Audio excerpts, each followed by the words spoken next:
गर्मी में दो सहेलियां सीमा और शीतल हाथों में शॉपिंग बैग लिए बाजार में गोलगप्पे खा रही हैं। वहीं थोड़ी सी दूरी पर आशा अपने बेटे पवन के साथ ठेले पर सब्जी बेच रही है।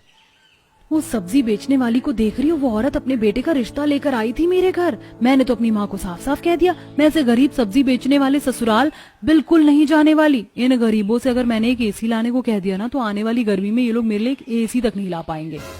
इतना बोलकर सीमा शीतल के साथ गोलगप्पे खाकर घर आती है। इस तरह 2 दिन बीत जाते हैं और एक दिन शीतल अपनी माँ के साथ बाजार आती है। बहन, आपकी सब्जी। अरे मैं तो पैसे घर पर ही भूल गई, घर में सब्जी भी नहीं है, अब क्या करूं। अरे कोई बात नहीं बहन, पैसे नहीं है तो अभी सब्जी ले जाओ, फिर कभी दे देना। हाँ जी माता जी, आप फिर कभी दे जाइएगा, हम तो यही ठेला लगाते हैं। पवन और आशा का ये बर्ताव शांति शीतल को काफी पसंद आता है। इसी तरह कुछ दिन बीत जाते हैं और एक बार फिर शीतल सब्जी लेने आशा के पास आती है। तुम सब्जी वाले इतनी बेईमानी करते हो, इसीलिए तुम्हें तरक्की नहीं होती। मैंने तुम्हें 500 का नोट दिया है और तुमने सब्जी में भी तोल मारा है। लगी नहीं रहा है कि ये 2 किलो टमाटर है। आंटी भगवान से डरो, अभी अभी मैंने सब्जी का ठेला लगाया है, मेरे पास एक भी 500 का नोट नहीं है। देखो तो जरा दिन दहाड़े कैसे बेईमानी कर रहे हैं ये माँ बेटे। आंटी जी, बेईमानी ये लोग नहीं, आप कर रही हैं इनके साथ। मैंने खुद देखा है, आपने उन्हें 50 रुपए दिए हैं बस। शीतल की बात सुनकर वो औरत वहाँ से मुंह बनाकर चली जाती है। बेटी तुम बहुत अच्छी हो, अगर तुम ना होती तो वो औरत तो हमारे पीछे ही पड़ जाती।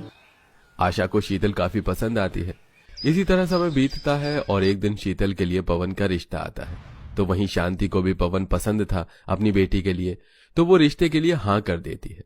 पर जब इस बारे में सीमा को पता चलता है तो वो शीतल के घर आकर लिविंग हॉल में बैठ शीतल से बोलती है, शीतल तू पागल हो गई है, ऐसे गरीब घर में शादी करके जाएगी? तूने अपनी माँ को मना क्यों नहीं किया? तू जानती है ना ये सब्जी बेचने वाले कितने गरीब होते हैं, ये तेरी किसी भी जरूरत को पूरा नहीं कर पाएंगे। कुछ दिनों में भयंकर गर्मी आ जाएगी और जब तू गर्मी से परेशान होगी ना और उन्हें एक एसी लाने के लिए कहेगी तो उनकी इतनी भी औकात नहीं होगी कि वो तेरे लिए एसी ला सके।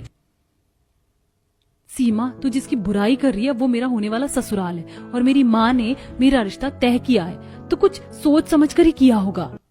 ठीक है, मत सुन मेरा एक अमीर घर में रिश्ता तय हुआ है, राज करूंगी मैं वहाँ, बाय। शीतल अपनी दोस्त की बातों में नहीं आती और बहुत जल्द दोनों ही दोस्त की शादी हो जाती है। शादी के बाद आशा इत्तेफाक से किराए पर वही घर लेती है जहाँ शीतल की अमीर दोस्त सीमा की शादी हुई थी। समय ऐसे ही गुजरता है और एक दिन घर में आशा बैठकर सब्जियां साफ कर रही थी, तभी मोहल्ले में आइसक्रीम वाला आता है। आइसक्रीम ले लो, आइसक्रीम ले लो। माँ जी, लगता है गली में आइसक्रीम वाला आया, मेरा भी दिल कर रहा है। अरे बहू, तेरा आइसक्रीम खाने का दिल कर रहा था तो तूने मुझे पहले क्यों नहीं बताया? मैं अभी लेकर आती हूँ। माँ तुम लेट हो गई हो, आइसक्रीम वाला तो चला गया। चला गया तो क्या हुआ, मैं दुकान से ले आती हूँ। नहीं माँ जी, रहने दीजिए, आप शाम को आइसक्रीम ले आना, बाहर बहुत धूप है। बहू, सब्जी बेच के मैं और पवन रात के 11-12 बजे घर आएंगे, उस वक्त आइसक्रीम नहीं मिली तो इसलिए मैं अभी ले आती हूँ। बिना सोचे समझे आशा धूप में बाहर जाती है और अपनी बहू के लिए आइसक्रीम लेकर आती है। वहीं सीमा अपने ससुराल में फ्रिज से कटोरी में थोड़ी आइसक्रीम निकालकर जैसे ही खाती है, वहां उसकी सास आ जाती है और उसके हाथ से आइसक्रीम छीन उसे सुनाने लगती है। बहू, मैंने ये थोड़ी सी आइसक्रीम अपनी बेटी के लिए रखी है, ना कि तेरे लिए, तो इसे तू चट करने पर लग गई। शोभा सीमा को डांटकर आइसक्रीम फ्रिज में रख देती है। समय यूं ही बीतता है और गर्मी में ऐसे एक दिन घर के बाहर आशा पवन सब्जी का ठेला लिए खड़े थे। वहीं शीतल भी, जो बढ़ती गर्मी की वजह से चक्कर खाकर गिर जाती है, पर पवन उसे पकड़ लेता है। अरे अरे शीतल, क्या हुआ तुम्हें?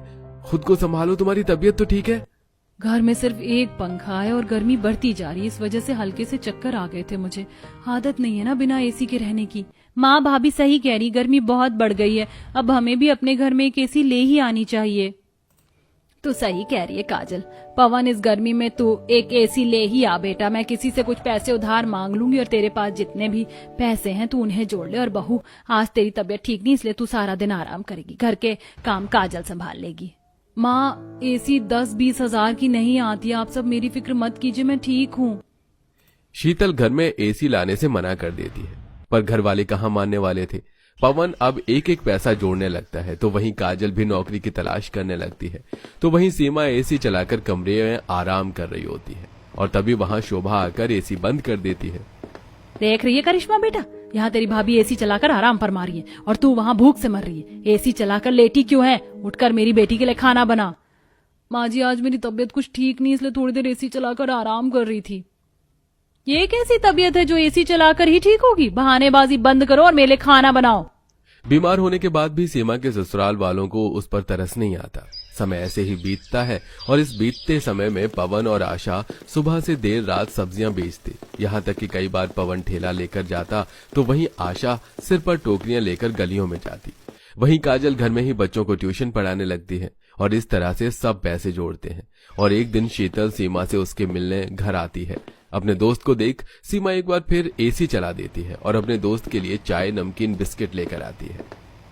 पहली बार तू मेरे घर आई है, जबकि हम दोनों पड़ोस में ही रहते हैं। ये नहीं कि मौका मिलते ही आ जाऊं। हाँ बहू, मौका मिलते ही आ जाओ ताकि ये महारानी एसी चलाकर बैठ सके। इसको कितनी बार मैंने समझाया कि एसी तभी चलेगा जब मेरा बेटा आएगा, पर यह है कि मानती ही नहीं है।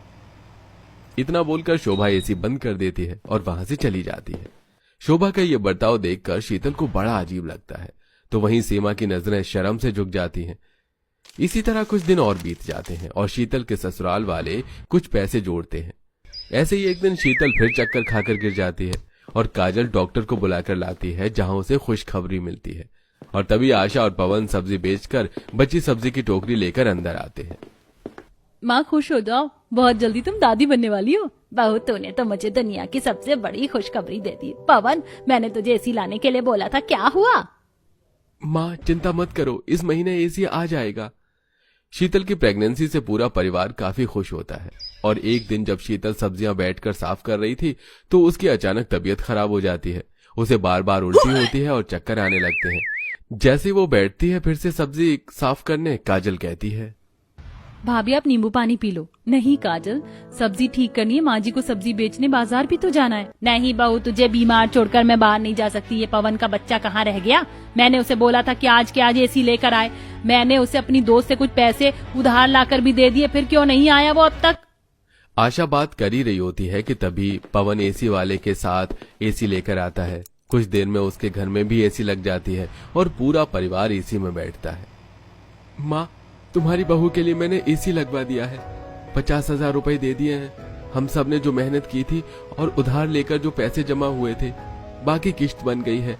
और शीतल, अब तुम एसी में ही बैठी रहना, कोई जरूरत नहीं है गर्मी में बाहर आने की।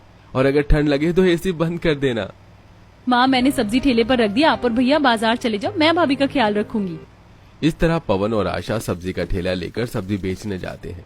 तो वहीं काजल अपनी भाभी का ख्याल रखती है। तो वहीं दूसरी तरफ दिवाकर घर आता है और एसी चलाता है। पर तभी उसके दोस्त का फोन आता है और वो एसी चालू छोड़कर अपने दोस्त के घर चला जाता है। और घर में एसी चलता देख शोभा अपनी बहू पर भड़कने लगती है। बिना एसी चलाए तुझे सांस नहीं आती है ना? कितनी बार तुझे बोला है एसी तभी चलेगी जब मेरा बेटा घर में आएगा। हर वक्त एसी चलाकर बैठ जाती है। एसी का बिल क्या तेरा बाप भरेगा? माँ जी, मैंने एसी नहीं चलाया, आपके बेटे नहीं चलाया था। रोती सीमा वहां से चली जाती है। तो वहीं सब्जियां बेचकर आशा अपने बेटे के घर आती है और पूरा परिवार एसी में बैठकर खाना खाता है। समय ऐसे ही गुजरता है और 2 महीने बीत जाते हैं। फिर एक दिन जब गरीब आशा अपने बेटे के साथ सब्जियां बेचने जा रही होती है तो शोभा उन्हें देख ताने कसती है।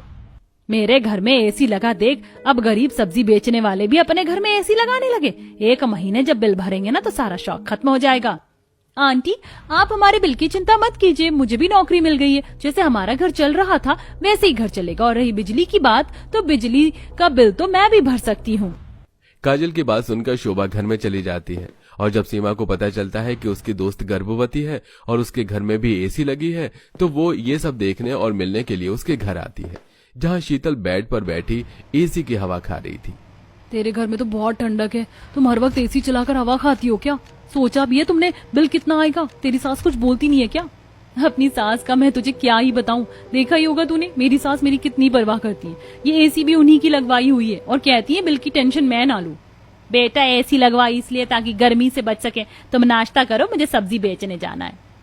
इतना बोलकर आशा बैठकर सब्जी ठीक करने लगती है और ये सब देखकर सीमा को अपनी गलती का एहसास होता है। आंटी जी, शीतल, आप दोनों मुझे माफ कर दो। काश कि मैंने ये रिश्ता ना ठुकराया होता तो मैं इस घर की बहू होती। और आज जो शीतल जिंदगी जी रही है वो जिंदगी मैं जीती। पर अपने लालच और घमंड के चक्कर में मैंने अपने पैरों पर कुल्हाड़ी मार ली। शीतल, तुम बहुत किस्मत वाली हो जो तुम्हें इतना अच्छा घर मिला। उस दिन शीतल के घर जाकर आशा का बर्ताव और गरीब सब्जी बेचने वाले के घर एसी देखकर सीमा को एहसास होता है कि उसने ये रिश्ता ठुकराकर कितनी बड़ी गलती की थी।